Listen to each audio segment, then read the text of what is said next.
Today on the Matt Walsh Show, this week, an illegal immigrant with machete raped a child in broad daylight in the middle of New York City. This is just the latest brutal, violent crime committed by someone who shouldn't even be in the country to begin with. It's why a large majority of Americans now support mass deportations. Americans are sick of this, and they should be. Also, the Surgeon General proposes a cigarette-style warning label on social media sites. Police in one crime-ridden county in Maryland have devised a new plan to fight crime, and it involves giving out free Slurpees. And a firefighter in San Francisco was attacked by one of his coworkers and beaten with a wrench. The victim lost his job. The attacker is still collecting a paycheck. We'll talk about all that and more today on The Matt Walsh Show.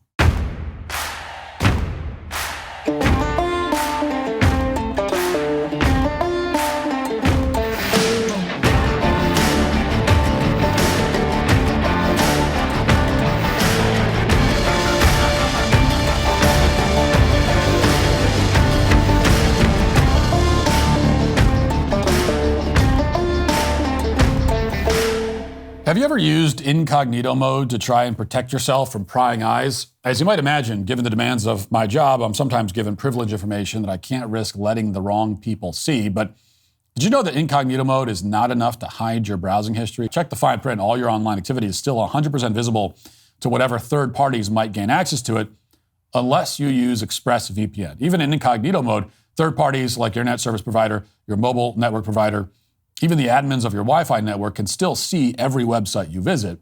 But ExpressVPN reroutes 100% of your traffic through secure, encrypted servers so third parties can't see your browsing history.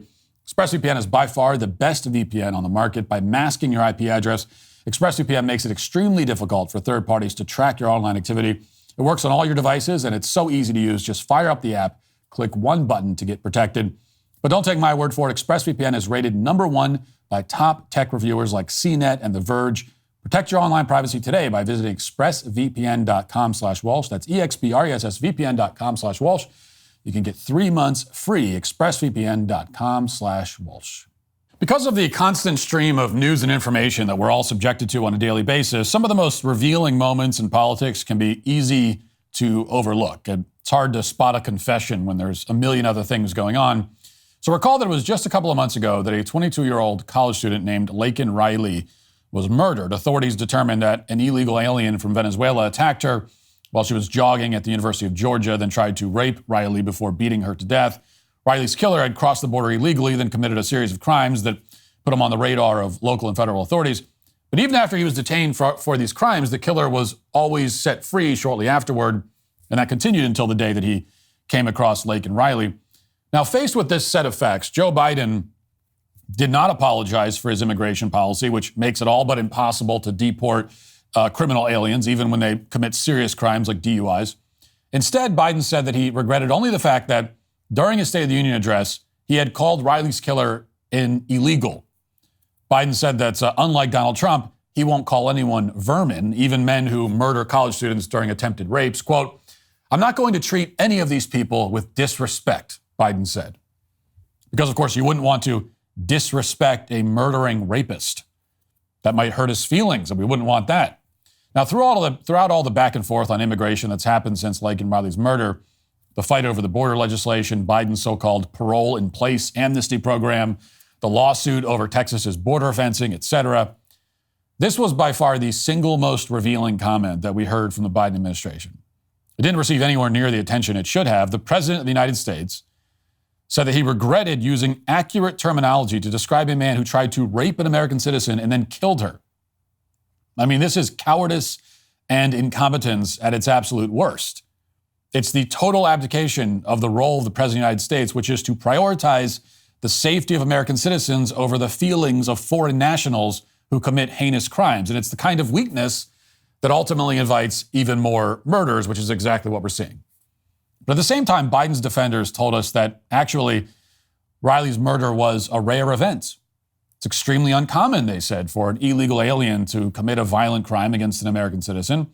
That was the response from the Los Angeles Times, the Cato Institute, NPR, so on and so on.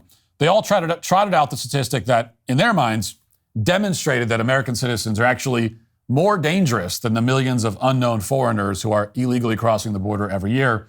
Now, the claim defies common sense, but you're instructed to believe it anyway. The only problem with this logic is that, by definition, We don't know exactly how many illegal aliens are actually in this country. We also don't know their identities. Even when these foreign nationals are arrested, the largest cities in this country go to great lengths to conceal their arrests from the federal government. And that gives these people the ability to commit crimes with impunity, all while avoiding detection. Often when these foreigners commit a crime in this country, no suspects are ever identified. And in the rare cases where suspects are identified, it often takes a very long time to bring them to justice. Case in point, last August, a 37-year-old Maryland mother of 5 by the name of Rachel Morin went missing after going for a walk on a trail in Bel Air, Maryland, which, by the way, if you're not familiar with that part of the country, the state, it's supposed to be a pretty safe area. But her body was found 24 hours later.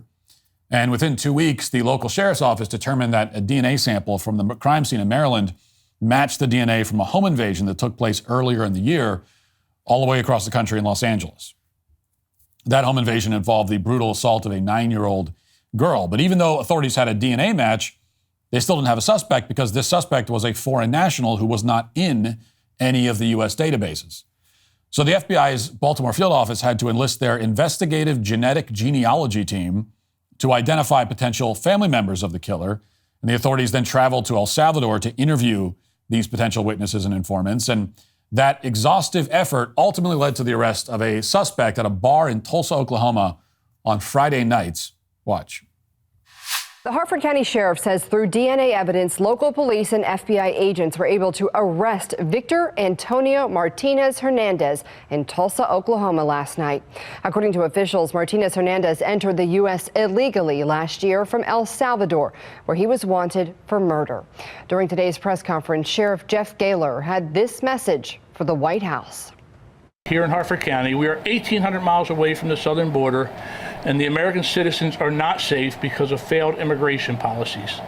This is the second time in just 2 years that an innocent Harford County woman has lost her life to a criminal in our country illegally. Police say the suspect is a citizen of El Salvador who illegally crossed the border in February of last year after allegedly murdering a woman there a month prior. In March 2023, police say he brutally attacked a 9-year-old girl and her mother in Los Angeles. He's seen leaving the home in this surveillance video police released in August. The FBI says they were able to trace his DNA to potential family in El Salvador, even traveling to the country to help identify the suspect. The lead we received was related to DNA evidence and allowed investigators to finally put a name to the image of the suspect in the video from Los Angeles, which we released 2 weeks after Rachel's death. After we had the video, we knew what he looked like, but we didn't know who he was. So you can see the problem here. When an illegal immigrant commits a violent crime, it's not enough to gather DNA evidence. That usually works when the suspect is an American citizen, because American citizens who commit violent crimes often have a criminal history and their DNA is already in a database in this country. But foreign nationals who come here aren't in the U.S. databases, even though they often have a violent criminal history in another country. That was the case here, where this suspect apparently committed a murder in El Salvador before coming to the United States. So this is a man, just to review, who committed heinous violent crimes in 2 different states and 2 separate countries that we know of. And up until a few days ago, he was walking free. Now, it's not hard to see that if the police didn't have the surveillance footage from Los Angeles, it's very likely they never would have been able to identify Rachel Morin's killer at all. That appears to have been a major break in the case, along with whatever the feds learned when they traveled to El Salvador. This is the kind of thing you have to keep in mind when you read reports about how crimes by illegal aliens aren't that common. This is the problem with all those statistics. The truth is that it's often impossible to track these crimes, much less investigate them. Unless investigators get extremely lucky and expend an extraordinary amount of effort, which is what happened in Rachel Morin's case, it's often impossible to even identify a suspect. It's also important to consider the fact that the corporate press is extremely selective about which crimes it chooses to cover. Yes, the murder of Laken Riley received wall-to-wall coverage. It was too flagrant and horrific a story to ignore, but there are many similar murders that don't receive anywhere near the same level of attention. And if they did receive a lot of attention, people might realize that the statistics on these crimes don't make a whole lot of sense. Consider, for example, this case from a couple of months ago involving a murder on an interstate in Michigan. Now, this is a story that, as far as I can tell, was only reported by local news stations. It's also been picked up by the Trump campaign. Watch. Just into our newsroom tonight, a man is behind bars and faces a felony charge in the death of a woman from Grand Rapids. Yeah, it's after 25-year-old Ruby Garcia was found dead on US 131 over the weekend. Police say she was shot multiple times. Now we're also learning a lot about the suspect in this case. 25-year-old Brandon Ortiz Vita, News Channel 3's Autumn Pitcher, joins us from Grand Rapids. And Autumn, police telling you that the suspect wasn't supposed to be in the U.S. Yes, that's right. Brandon was a Mexican citizen who was in the United States illegally. That's according to federal agencies. Now, he was removed by an immigration judge back in 2020, and it is currently unknown how or when he got back into the country. Police are not new to Ortiz Vite, as he has had several run-ins since 2017, including drunk driving and illegal entry into a residence. Yeah, it's a real mystery how he got back inside the United States. It's currently unknown. And in fact, we may never know how the killer managed to evade the extensive border security that we have. You know, because Joe Biden has all these guard towers and laser tripwires, and somehow this guy managed to get past all of them. And then when he drove drunk and committed a bunch of other crimes, somehow he still evaded detection. We may never know how he pulled all that off. As it happens, there are a lot of similar mysteries unfolding all over the country. According to NBC News, it's also a mystery as to how a 15-year-old Venezuelan arrived in the United States only to allegedly open fire on tourists and police officers in a crowded store. Watch. Tonight in New York City, a 15-year-old wanted for opening fire on police officers in a crowded Times Square and shooting a tourist in the leg with a .45 caliber handgun, now in police custody, according to law enforcement. Considering where these shootings took place, it's an actual miracle that we're not having a very different conversation right now. Police say the teenage migrant recently arrived in New York from Venezuela in September. One of three teens who, according to police, entered a sporting goods store Thursday evening, stopped by a security guard for allegedly stealing clothes. Our suspect takes out a .45 caliber handgun, a very large handgun, shoots at her into a crowd, striking a 37-year-old female tourist from Brazil. The incident now part of a troubling trend of moped robberies, snatches, and pickpocketing in New York City. There are some Venezuelan groups of migrants, I say some, not all, that are affecting crime in our city. He's a migrant from Venezuela, we're told, but they don't give us any more information. In fact, if you listen to that whole report, you don't even hear the migrant's name. So you can come to this country illegally and start shooting, and the media and police will do everything they can to protect you and protect your good name and reputation, I suppose. They won't answer questions such as, how could a migrant from Venezuela obtain a .45 caliber handgun in New York City, which has some of the strictest gun legislation in the country? How exactly did he enter the country, much less obtain a firearm? How was his age determined? You think those questions would occur to NBC News, but apparently not. But in that report, you did hear NBC mention the rise in crimes involving mopeds. That's one common denominator they're willing to talk about. Now, as it happens, just a couple of weeks ago, there was another moped crime in New York when an illegal alien on a moped shot two police officers who were investigating a robbery in Queens. Watch. Hazel, good morning. And all morning we've been watching police work here along 23rd Avenue, part of a very large crime scene going up and down this stretch here, focused on finding clues. And this hour, new details to share from their investigation and about that suspect. First, a look at the gun. Police say 19-year-old suspect Bernardo Raul Castro Mata used to open fire on two NYPD officers overnight. Authorities saying he carried that firearm illegally and that it's now in evidence. And even more evidence found at the crime scene. Here's a look at the moped. Authorities say those two officers first noticed that suspect riding overnight and also spotted several evidence markers near where those shots were fired this morning. Police also saying that suspect Bernardo Raul Castro Mata currently resides at a migrant shelter not too far away from here. Police also saying so far it does not appear that he has any arrest record in the city. However, they say he is someone they're looking into for several robberies around Queens. So again, it's a migrant in New York. No word on whether he's a legal migrant or not, so you can fill in the blanks there. But he's apparently fond of mopeds, like so many criminals that we have now imported from Central America. And of course, he happens to have no documented criminal history, even though from that report, it appears very likely that he's committed a lot of other robberies and who knows what other crimes. Again, this is the problem with the statistics that you often hear, especially in left-wing cities. They simply don't arrest these migrants when they commit crimes. Until they shoot at police officers, they get away with it. Another recent case out of Dallas only proves that point. Watch. You may know this face by now. Oscar Sanchez Garcia is accused of stabbing 3 women to death within 3 months in Dallas, while family of the victims, he looked at those women as if they were just nothing. wait for justice. I'm sad that 2 more people had to lose their life before he was caught. They're also wondering if the murders could have been prevented. Garcia is undocumented and was arrested 40 days before the alleged killings began by DPD. Per his arrest documents, officers say Garcia punched his girlfriend 4 times in the face during an argument, leaving swelling and lacerations. He was charged with misdemeanor assault causing injury against a family member, bonding out shortly after that. But DPD telling us Monday the department didn't notify ICE that Garcia was undocumented. So this is yet another preventable series of murders. It's a case where the Dallas Police Department did not alert federal authorities about this illegal alien's crimes, including the fact that he beat up his girlfriend.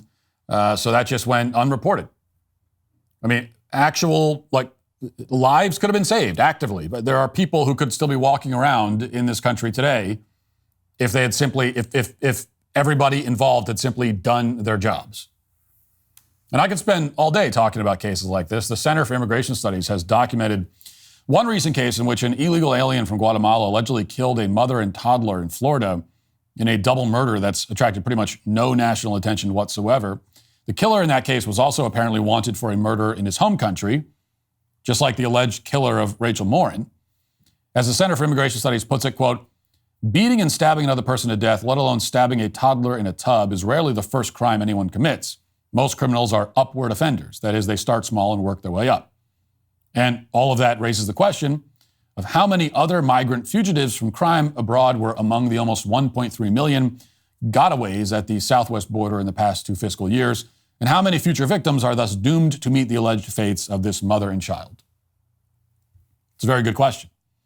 And in fact, this sort of thing is happening so often that I had to make a last-minute edit to this monologue right before we started recording, in order to also make sure that I mentioned the very latest, quote-unquote, migrant crime. Fox News reported at 9 a.m. this morning, quote, an illegal immigrant Ecuadorian is in NYPD custody after a broad daylight sex attack in which police said a machete-wielding man approached 2 13-year-olds, one a boy and one a girl, tied them together by the wrists, and raped the girl at a popular park in Queens, according to sources. An NYPD spokesperson confirmed a person of interest was in custody, declined to provide additional details. However, law enforcement sources tell Fox News that police arrested an Ecuadorian man on Monday in connection with the crime. He entered the country illegally in 2021. Now, perhaps you can now see why a majority of Americans across the political spectrum support mass deportations of illegal immigrants. This is not a partisan issue anymore. Americans are just sick to death of this madness. And it's not just illegal migrants either, by the way. I began this segment by talking about how the statistics on illegal alien crime are extremely unreliable to the point of being basically useless. And that's true, but the fact remains that there are quite a few American-born criminals who are also being unleashed on the public as well. Remember, for example, that the man who killed jogger Eliza Fletcher in Memphis had served a 20-year prison sentence for kidnapping and also sexually assaulted another woman. Recall that the recidivism rate for violent offenders in this country overall is somewhere north of 60%. So the theme in both types of cases, whether it's an illegal offender or not, is that innocent American citizens are falling victim to dangerous scumbags who should not be walking the streets to begin with. We are sacrificing thousands of American lives for the sake of the worst human beings on the planet. I mean, if the system cared even slightly about our well-being, if it would do the bare minimum to enforce the law, thousands of lives could be saved overnight. You don't need statistics to tell you that. You just watch the local news. So keep this in mind as Biden advances his various plans for amnesty. I mean, this is a man who apologizes for being too harsh to murderers. And as long as he remains in office, he will do everything he can to unleash even more of them. Getting a life insurance will give you peace of mind knowing that if something were to happen to you, your family could cover their expenses while getting back on their feet. Policy Genius is the country's leading online insurance marketplace. It makes choosing the right policy for your family easy and quick. With Policy Genius, you can find life insurance policies that start at just $292 per year for $1 million of coverage. Some options are 100% online and let you avoid unnecessary medical exams. Policy Genius has licensed, award-winning agents and technology that makes it easy to compare life insurance quotes from America's top insurers in just a few clicks to find the lowest price. Their team of licensed experts is on hand to help you through the process. Even if you already have a life insurance policy through work, it may not offer enough protection for your family's needs, and it may not follow you if you leave your job. Policy Genius works for you, not the insurance companies. That means they don't have the incentive to recommend one insurer over another. Save time and money. Provide your family with a financial safety net using Policy Genius. Head to policygenius.com/Walsh to get your free life insurance quotes and see how much you could save. That's policygenius.com/Walsh. Now let's get to our 5 headlines.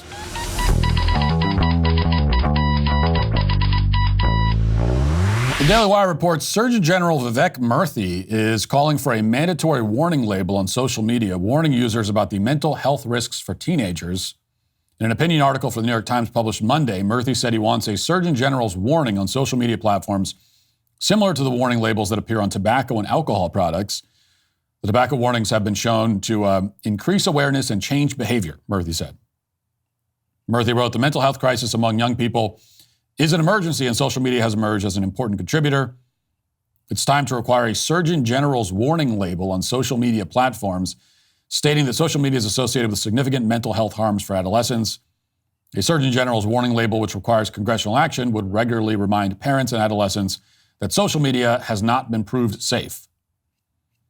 Now, I'm of two minds about this. On the one hand, I agree that social media is extremely harmful to kids. You know how I feel about that. It's harmful to adults also, but kids in particular.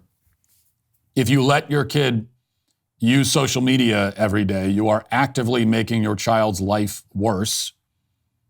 You are making them into a more miserable person. You're making their life worse. You're making them a worse person. There's just no question about it. You are, when you give the phone to your kid and invite them to use social media whenever they want, you are inviting them to be miserable and unhappy. That's what you are. Here you go. So there's no benefit to social media for kids. There's no benefit. Certainly not a net benefit. But I would go so far as to say that there's no benefit at all. And the more that we acknowledge that as a society, the better, as far as I'm concerned. So, just taking this idea in isolation, maybe it's an unpopular opinion. I don't know. I think most conservatives would probably, think that would probably be opposed to something like this because it seems nanny state or whatever. But taking it in a vacuum in isolation, I would say, sure. Yeah, put a warning label on it. You shouldn't need to. People should understand what the risks are. Parents should understand that, but people don't. A lot of people don't. And so I think that this could be helpful in that way. On the other hand, if we are putting mandatory health warning labels on websites, which again, in principle, I don't necessarily oppose, but if the federal government were to end up mandating this, social media is not the place to start. What about pornography sites? Are we supposed to believe that social media harms children more than porn does? So, and it kind of tells you something that the Surgeon General wrote this whole op-ed with this big proposal, but it's about social media, not pornography. I mean, one of the things that makes social media so harmful to kids is that there's porn on it. It's not the only thing, but it's a big thing.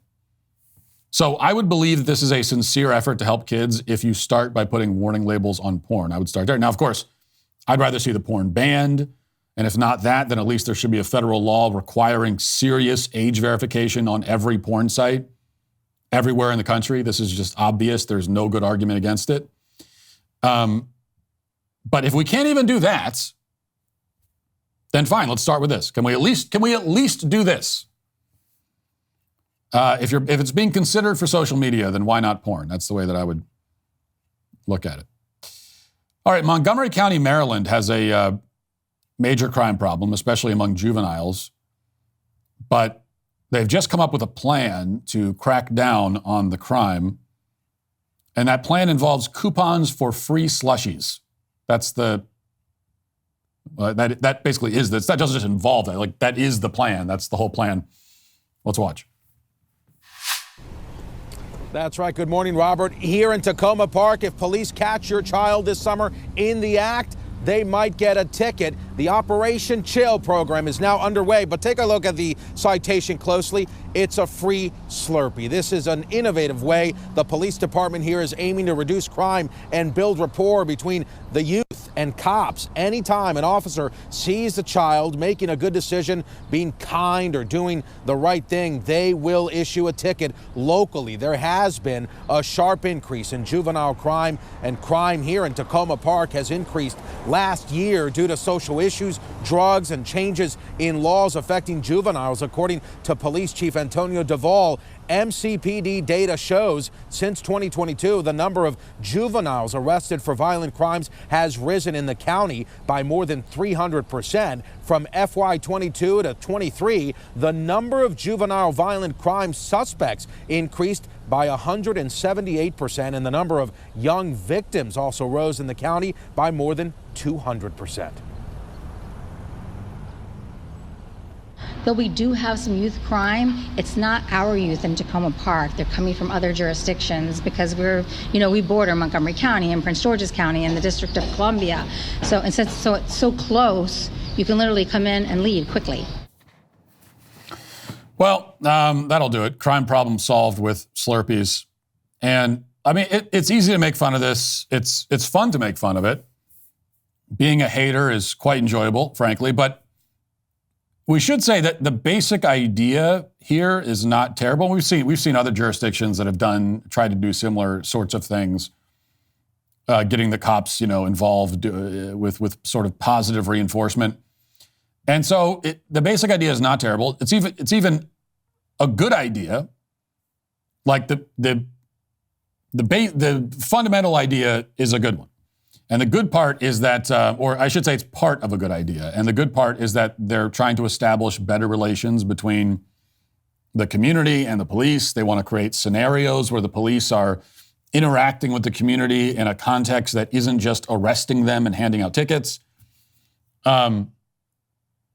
which is good for the community. It's also probably good for the police officers too, which is something we don't often think about. But I can remember when years ago, when I got, 20 years ago, when I got a speeding ticket and I went to court for it. Didn't end up getting out of the ticket.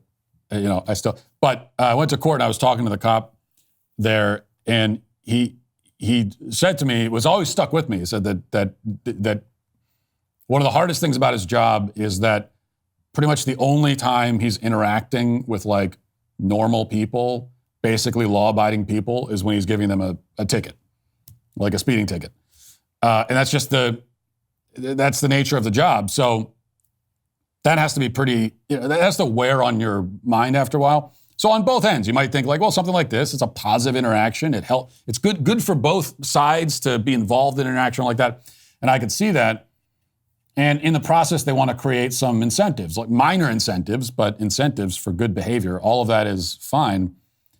The problem is that if it isn't coupled with severe punishments for bad behavior, if there's no stick to go along with the carrot, then the whole thing's a farce.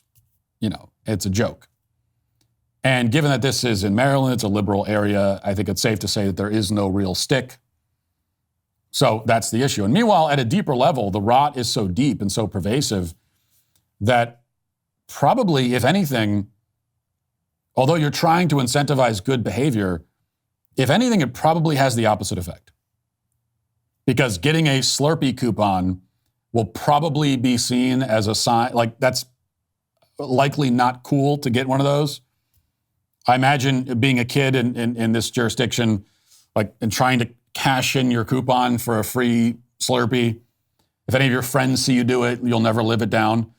And part of that is just kids being kids. It's not cool to earn brownie points from authority figures. It's just the way it is. Part of it is a culture thing. There is obviously a real hostility to the police that is bred, fostered in these communities. And let's be honest about what we're talking about when we say these communities. We mean black communities. A kid growing up in this environment it is, first of all, probably doesn't have a father in the home. And on top of that is actively discouraged from respecting or listening to other sources of authority. So it just creates a hopeless kind of situation, and it's one that Free Slurpees probably can't overcome. But we'll see. Maybe I'm wrong.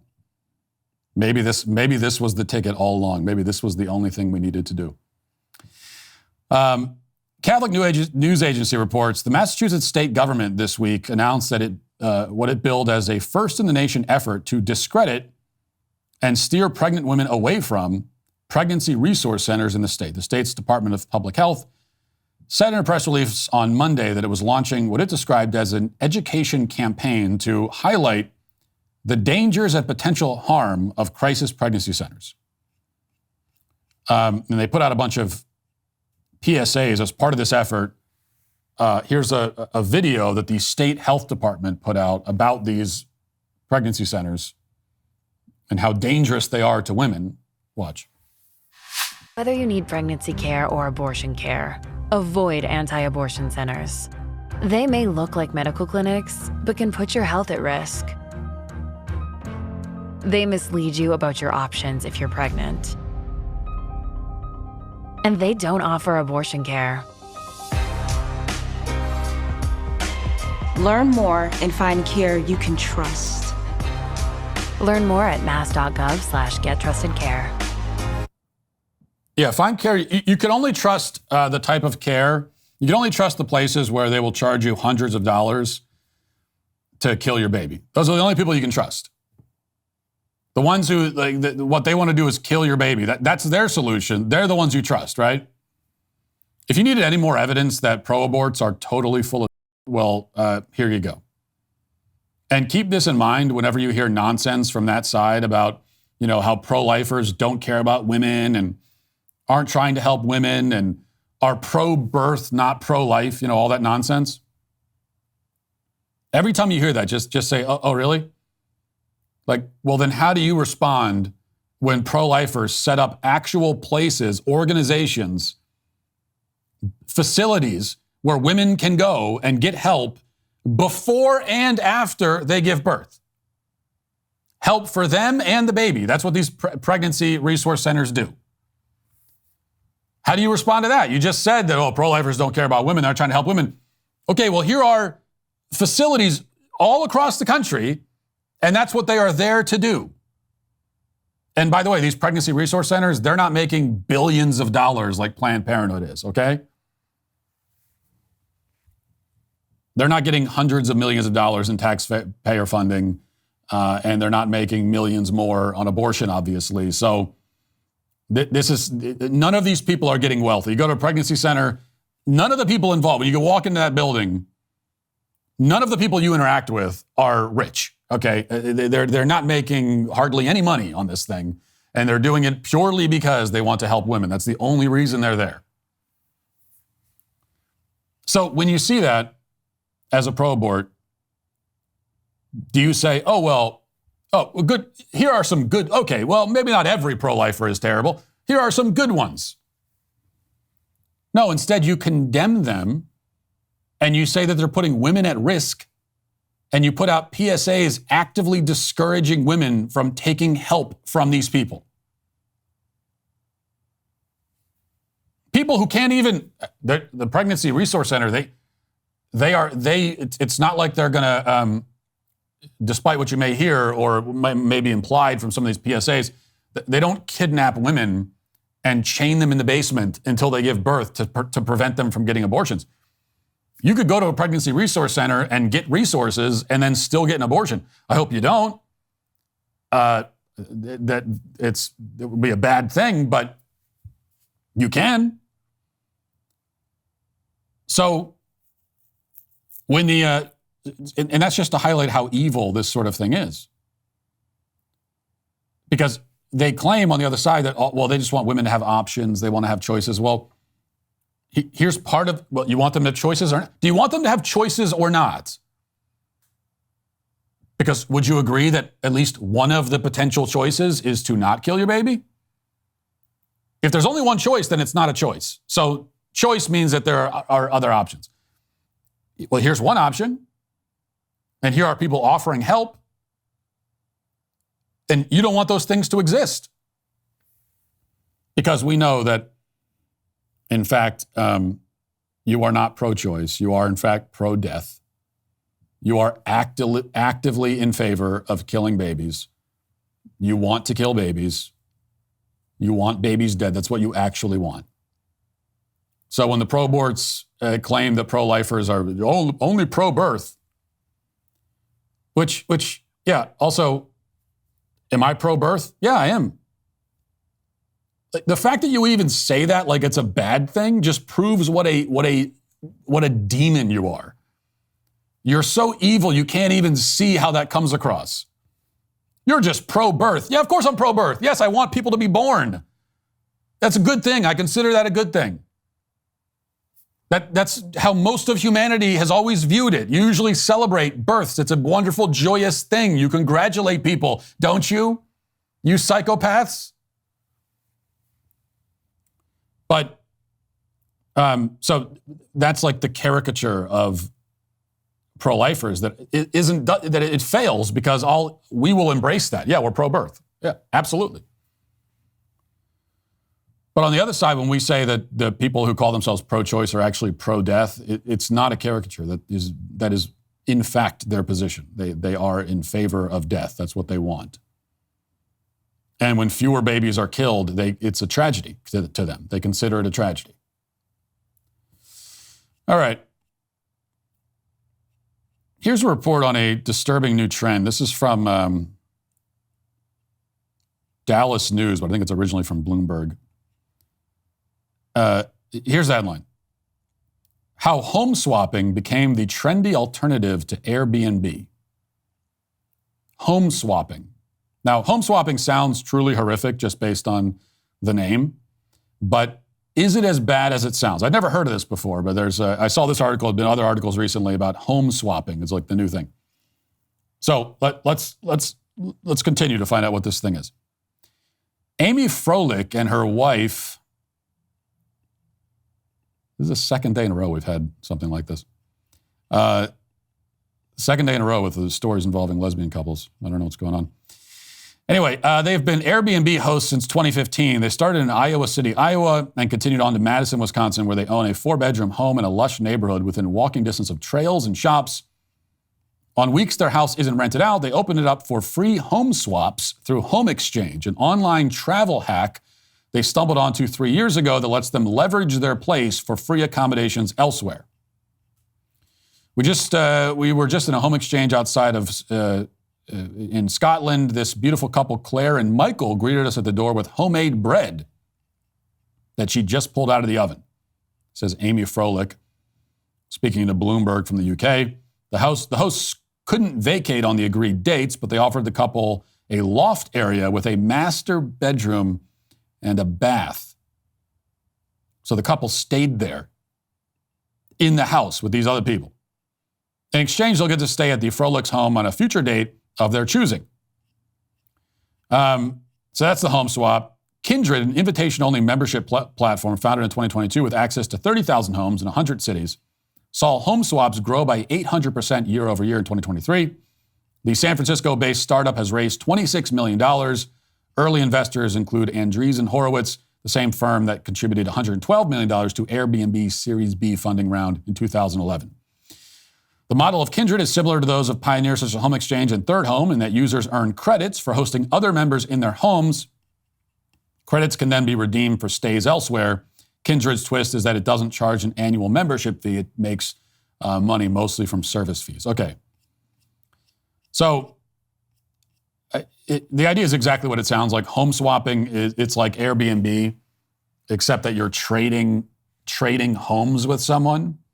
They stay in yours and you stay in theirs. I mean, I find, how is this appeal? How is this kind of thing appealing to anyone? This is worse than Airbnb. And Airbnb is awful. The whole thing of traveling and staying in a stranger's house is just insane to me. It's crazy. It's crazy that people do it. Now, look, there are a few instances where it makes sense. If you want a vacation home on a lake or something, then you pretty much have to do Airbnb or Vrbo or one of those. So a vacation home, especially in a place that doesn't really have hotels, you know, it's in that scenario, it's fine. People have been renting out vacation homes forever. That's one thing. But it's only relatively recently that renting people's homes has become a standard thing people do when they travel in any context. And you know, it's only recently where this sort of thing has become, last 10 years or so, has become a replacement for hotels, like in situations where you could stay in a hotel, but instead you choose this. And I just find it crazy. I mean, I still remember when I first heard about Airbnb years ago, when it was gaining popularity, and a friend told me about it, and I hadn't heard of it before, and he said, oh man, you know, it's great. If you have to travel somewhere, you could just stay in someone's house instead of a hotel. And I remember at the time saying, like, what? Why would you want to do that? It's like a nightmare. It's a literal nightmare. Staying in a stranger's home? How is that appealing? Why would you do that when you could just stay in a hotel? Hotels are great. Hotels are amazing. The hotel model is perfect. It doesn't mean every hotel is perfect, but the model, the idea is perfect. And even in the crappiest hotel, they at least have housekeeping to clean the rooms. Even in the crappiest hotel, there isn't some random stranger out there who has a key to your, they can just like walk in whenever they want. Now, yes, the employees of a hotel have keys, but at least there's some accountability there. You know, it's just like, it doesn't feel, when you're at a hotel, you're not really worried about the fact that an employee could just walk into the house whenever they want or walk into the room whenever they want. But when you're renting a person's home, that's just a person.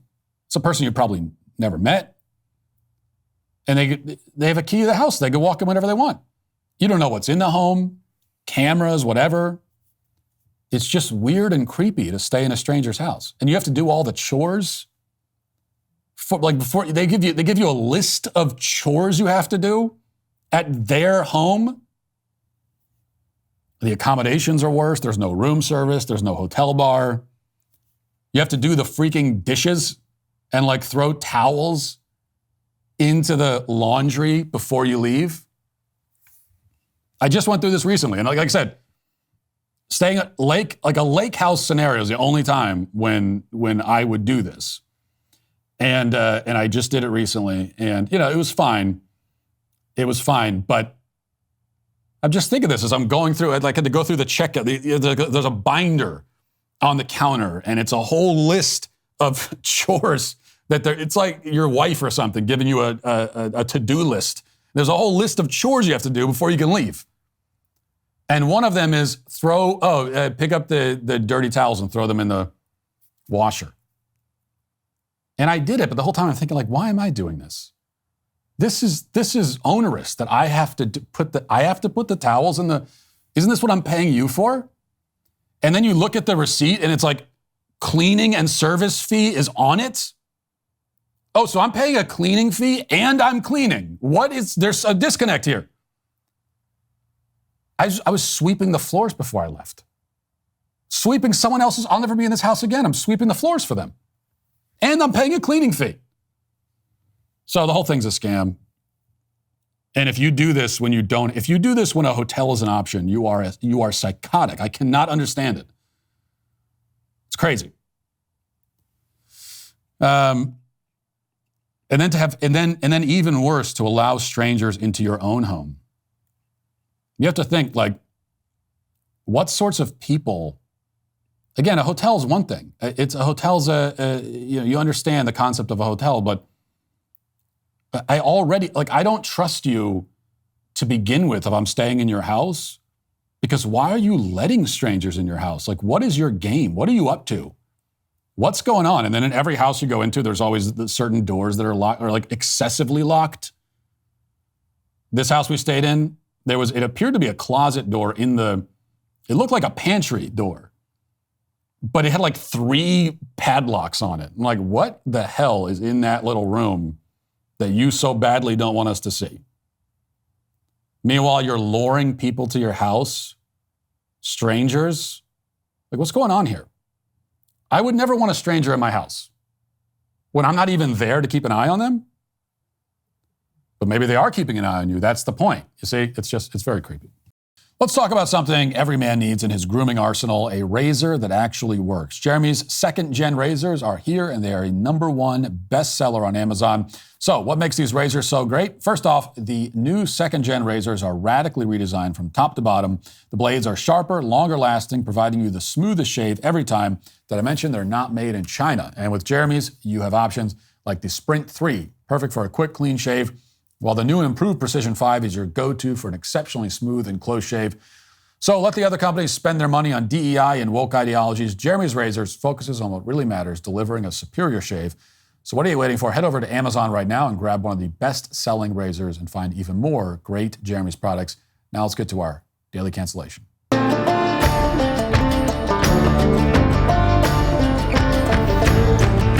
Well, this is one of those stories that doesn't require very much commentary, but I will offer some anyway because, that's the whole point of the show. ABC 7 News in San Francisco has the exclusive report about a firefighter whose career was ended after he was physically assaulted by another firefighter. That other firefighter still has his job. The one who committed the assault gets to keep working. The one who got assaulted is chased out. If you're already making assumptions about the racial dynamics that might be at play here, how dare you, but also you're right. You're probably basically right. Let's watch. The whole time I was yelling at him. I said, "Robert, stop. What's wrong with you? Stop." And he just didn't stop. He was relentless. This San Francisco firefighter is talking publicly for the first time about a brutal attack that he says ended his career. Another firefighter charged with beating him with a hydrant wrench. The I-Team's Dan Noyes first told you about this case 2 years ago, but now the victim has decided to speak about what happened. And Dan is here to explain why he's talking at this moment in a story you'll see only on 7, Dan. Well, Dan and Kristen, connected to this attack, Gabriel Shin has filed a federal civil rights lawsuit that asks a basic question. Why was the victim forced out of the San Francisco Fire Department while the suspect still works there? Well, actually, there's no mystery to that question. It isn't even an interesting question at this point. The answer is that the suspect is black. That's the entire answer, and there's nothing more complicated than that going on. It's not complicated, but it is insane. And as the story goes on, we learn that the assailant, a black man named Robert Muhammad, got angry at the victim, an Asian man named Gabriel Shin, because he believed that Shin was talking about some sort of private matter concerning Muhammad. Now, they won't tell us what the private matter was exactly, just that it was a family crisis. From the sound of it, other firefighters at the firehouse, including Shin, were concerned about him and wanted to offer him some support going through his crisis, whatever the crisis was. And this enraged Muhammad, who then demanded that Shin reveal who told him about Muhammad's private business. Shin wouldn't say, which led Muhammad to do this. Court records show that 2 days after that phone call, Robert Muhammad used a computer at Station 25 to retrieve Shin's work schedule and his home address, and left the station with what's called a hydrant spanner, a heavy brass wrench measuring 15 inches that's used to turn the water on and off. Muhammad drove across the bridge to Shin's home in Oakland and found him out front sweeping the sidewalk. And then he reached into his back pocket. He pulled out the large brass spanner, and he started swinging at my head. A witness called 911. 911 emergency, what are you reporting? Yeah, somebody's being beat with a wrench on 9th Avenue and East 19th Street. Court records allege Muhammad swung the wrench at Shin's head approximately 12 times, breaking his arms as he tried to protect himself, giving him a concussion. One blow sent Shin's glasses across the street, he said. The attack stopped only after a neighbor who works against human trafficking pulled a handgun and confronted Muhammad. And then he slowly dropped the spanner and looked backwards and walked away towards his car, which is approximately a block and a half away. So to review, this man has accessed personal files on a computer at work to find his victim's home address. He stole a weapon from his job in order to use it to assault and potentially kill his victim. He then carried out the assault and only stopped when he was confronted by a Good Samaritan with a gun. So Muhammad has now committed a whole series of extremely serious felonies, up to and including attempted murder. Now, you would think as a sane person that losing his job would be the first immediate consequence, followed by a host of other, much more severe consequences. But you would be wrong. In fact, up to this point, the only person who has suffered any consequences is the guy who was beaten with a wrench. Watch. Shin's attorney James Torres says Robert Muhammad never faced discipline and never missed a paycheck. You have an individual that the chief has allowed to continue working all this time, continue drawing taxpayer salary all this time after attempting to murder a fellow firefighter. The lawsuit also says several of Shin's direct supervisors ordered him to drop the charges and to not cooperate with the police investigation of the attack. The first person called me and said, hey, is there any way we can work this out? The second person called me and said, you can't charge him, you've got to drop the charges. That man's got a family. And of course I was angry. I said, he just tried to kill me. The lawsuit says they treated Shin with startling prejudice and Muhammad with baffling favor from the outset because they saw one difference. Shin is Asian and Muhammad is black. In their answer, the defendants deny each and every allegation. Still recovering from his injuries and PTSD, Gabriel Shin refused a fire department interrogation, which he believed would be not about the attack, but focused on who was talking about Robert Muhammad's family crisis. Within days of that, Chief Nicholson and those deputies took away his pay. They took away his health insurance before he could even recover from those injuries. So Shin, for the crime of being brutally beaten by his coworker, lost his pay and his health insurance. The attacker, Muhammad, hasn't missed a single paycheck. He'll apparently be allowed to keep working until and if he's convicted, maybe after that. There's no innocent until proven guilty factor here either. That's a principle that courts must follow. Employers are not required to follow it, and in this case shouldn't, because Muhammad assaulted Shin in broad daylight in front of witnesses. There's not much mystery about what happened. Somehow the story gets even crazier. According to ABC, when a process server showed up to Muhammad's work to serve him the court summons, Muhammad pursued the guy in his car. There was a high-speed chase down the highway until Muhammad gave up and drove away. Why would he do that? What did he hope to achieve by chasing after the guy who served him papers? For that matter, what did he hope to achieve by assaulting his coworker with a wrench? Not sure. It would seem that this is not the kind of man who thinks things through rationally and strategically before embarking on a certain course of action. It would seem that he's an impulsive and violent, overgrown child who does whatever he wants under the assumption that he will face no consequences. And so far, on that last point, he's been proven right. This is obviously a story that puts the left's racial mania on full and bewildering display. They're not able to judge any situation without running it through the intersectional filter. The victimhood hierarchy must always be followed. They are not capable of thinking outside of those kinds of calculations. That's because the calculations do the thinking for them. It's a replacement for thinking. That much is clear from this story and from everything else we've observed in our culture. It also makes clear the dire consequences of allowing people to live without consequences. Consequences are a natural part of life. It's physics. Newton's third law, every action has a reaction. This is a truth embedded into the natural order of things at the most fundamental level. It's also a truth embedded into any functional human society. Every action has a consequence. The consequence should be of a kind with the action. Good action should have good consequences. Bad action should have bad consequences. Now, it won't always work that way on a societal level, but we recognize that it is a basic principle of justice, and we try our best to enact it. Incentivize good behavior, disincentivize bad behavior. But what happens when this basic idea that actions have consequences, that bad things should happen to people who do bad things, what happens when it no longer exists, even in principle? What happens when it's decided that certain categories of people should live free of consequence, that their action should exist in some sort of void, where a law that governs human society and physical reality itself no longer applies to them? Well, we're seeing what happens. It's the breakdown of society and human beings who become untethered from reality, unable to function. They act irrationally. They are miserable and they inflict their misery on those around them. Because a life without consequence is a life not even worth living. It's a life without meaning. It turns out, of course, that you can't really have a life without consequence or a society without consequence. The consequences will come. The question is whether the consequence will be experienced by the person whose actions warrant it or whether someone else will be forced to take the blow. That's what's happened here. And it's why all of the people involved in this story, except the actual victim, are today canceled. That'll do it for the show today. Thanks for watching. Thanks for listening. Have a great day. Godspeed.